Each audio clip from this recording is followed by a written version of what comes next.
नमस्कार सभी को।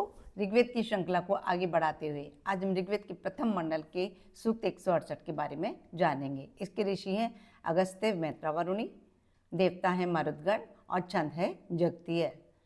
हे मरुदगण, प्रत्येक यज्ञ कर्म में आपके मन की अनुकूलता ही कार्य को तत्परता से संपन्न करा लेती है। आपका चिंतन देवत्व की ओर ही उन्मुख होता है। हम आकाश और पृथ्वी की स्थिरता तथा संरक्षण की कामना से श्रेष्ठ स्तुतियों द्वारा आपको यहाँ आवाहित करते हैं। हे मरुदगण, आप अपनी सामर्थ्य से अत्यधिक पौष्टिक अन्न की प्राप्ति के लिए स्वयं प्रकट हुए हैं।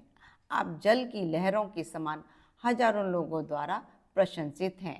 आप पूज्य गौ आदि पशुधन के समान सदैव हमारे समीप रहें।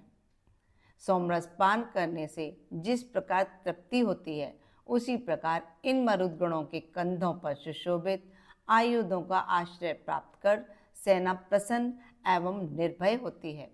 इन मरुदगणों के हाथों में अलंकृत तलवारें भी सुशोभित हैं। अपनी ही इच्छा से कर्मरत ये मरुदगण दिव्य लोक में अनायास ही अंतरिक्ष में आए हैं। हे अविनाशी मरुदों, आप अपनी शक्तियों से प्रेरणा प्रदान करें। प्रखर एवं तेजस्वी शक्तियों से हथियारों को धारण करने वाले ये मरुदगण प्रबलतम शत्रुओं को भी परास्त कर देते हैं।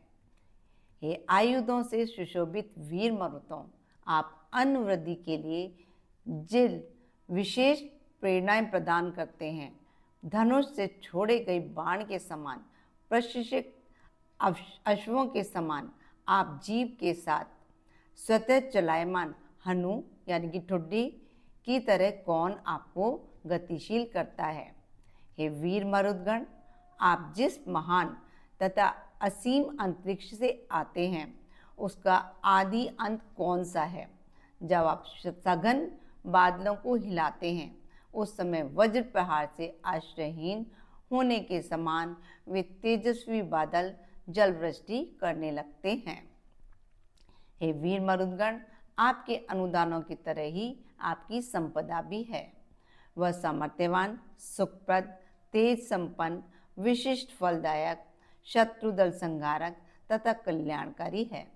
आपकी कृपा दक्षिणा के समान ही विजय प्रदान करने वाली और दैवीय शक्ति से समान शत्रु को परास्त करने वाली है।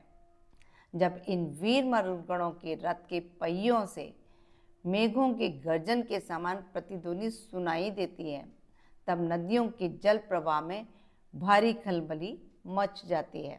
वीर मरुदगण जब जल वृष्टि करते हैं, तब पृथ्वी पर विद्युत तरंगें मानो हाथ से कर रही प्रतीत होती हैं।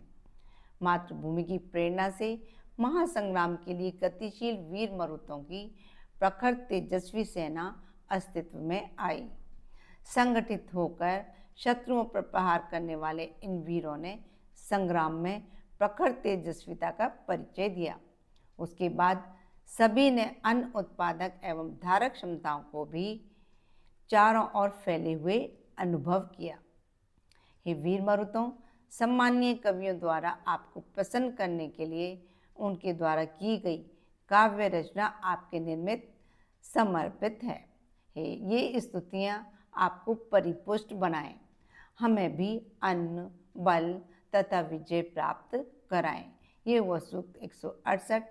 अब हम नेक्स्ट वीडियो में मिलते हैं सूक्त 169 के साथ में। नमस्कार सभी को।